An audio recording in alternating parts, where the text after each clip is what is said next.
Plusieurs centaines d'années après les jours de Jacob, lorsque Dieu délivra les fils d'Israël d'un esclavage de 420 années en Égypte, Dieu leur rappela le dessein qu'il avait révélé à Jacob à Bethel.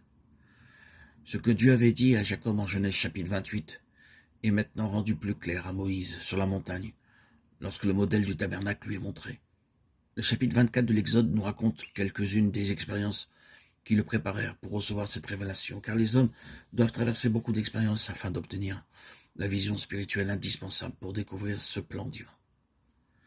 Dans le chapitre 25 de l'Exode, verset 8, Dieu parle du sanctuaire comme d'un lieu d'habitation pour lui-même. Voyant les anges venir des cieux, Jacob avait appelé la vision céleste « maison de Dieu ». Maintenant Dieu dit à Moïse, « Monte sur la montagne et je te donnerai une révélation plus profonde que Jacob. » Jacob ne put voir tous les détails du plan, mais Moïse reçut une révélation beaucoup plus grande. Nous lisons que de la montagne couverte par le nuage, Moïse voyait beaucoup de choses, et parmi elles la maison de Dieu dans sa gloire. Quand il descendit, il dit au peuple, « J'ai vu des choses merveilleuses sur la montagne. Dieu m'a montré une maison céleste glorieuse et m'a dit que vous, son peuple, avez une part dans la préparation de cette maison. » Certes, le peuple ne comprenait pas tout ce que Moïse disait. En effet, les versets 1 à 6 d'Hébreux chapitre 3 nous indiquent que Moïse reçut une compréhension plus profonde et plus entière.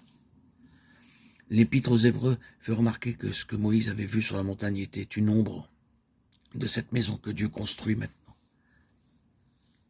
Comme le souligne l'apôtre Hébreux 3,6, nous sommes la maison du Seigneur Jésus-Christ, pourvu que nous retenions fermement jusqu'au bout la confiance et la gloire de l'espérance. Comment Dieu peut-il nous donner une part dans cette maison? Vous vous souvenez des paroles du Seigneur à Pierre? Sur ce roc, je bâtirai mon église. Matthieu 16, 18. Il avait tout d'abord demandé à Pierre, « Que dit-on que je suis ?» Pierre répondit, « Tu es le Christ, le Fils du Dieu vivant. » Alors le Seigneur lui dit, « Pierre, cette révélation ne t'est pas venue par la chair et le sang. C'est mon Père céleste qui t'a révélé qui je suis, et sur cette révélation, je bâtirai mon église. » L'Église catholique affirme que sur les os de Pierre, le Seigneur bâtira une église. Quel aveuglement! Il n'y avait en Pierre aucune vertu spéciale. Ce que le Seigneur déclarait signifiait sur la révélation que tu as de moi, et sur elle seulement, je bâtirai mon église. Certes, Pierre pouvait voir le Seigneur face à face dans son corps de chair, mais la révélation qu'il eut ne lui fut pas communiquée simplement parce qu'il parlait et marchait avec lui. Elle ne fut pas communiquée non plus par le moyen de l'intelligence humaine. Il a reçu des cieux. Notre Seigneur lui dit, « Regarde Pierre, la chair et le sang ne t'ont pas révélé cela, mais mon Père qui est dans les cieux. » C'est sur cette révélation de Christ que l'Église est construite. Plus nous connaissons notre Seigneur Jésus-Christ par une révélation divine, plus nous participons à la construction de la maison de Dieu.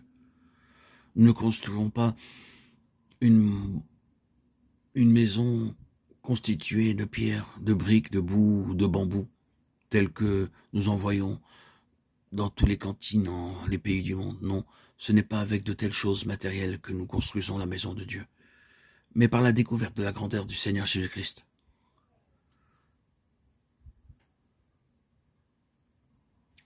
Dans 2 Corinthiens chapitre 5, verset 16, l'apôtre dit que même s'ils avaient connu le Seigneur dans la chair et pouvaient déclarer « Nous l'avons vu, nous avons marché, mangé et vécu avec lui », cependant maintenant, ils le connaissaient et l'adoraient désormais en esprit. Ce n'est pas une révélation physique de Christ que nous voulons maintenant, mais une révélation spirituelle. Plus nous connaissons notre Seigneur par révélation divine, plus nous sommes capables d'apporter des matériaux pour la construction de la maison de Dieu.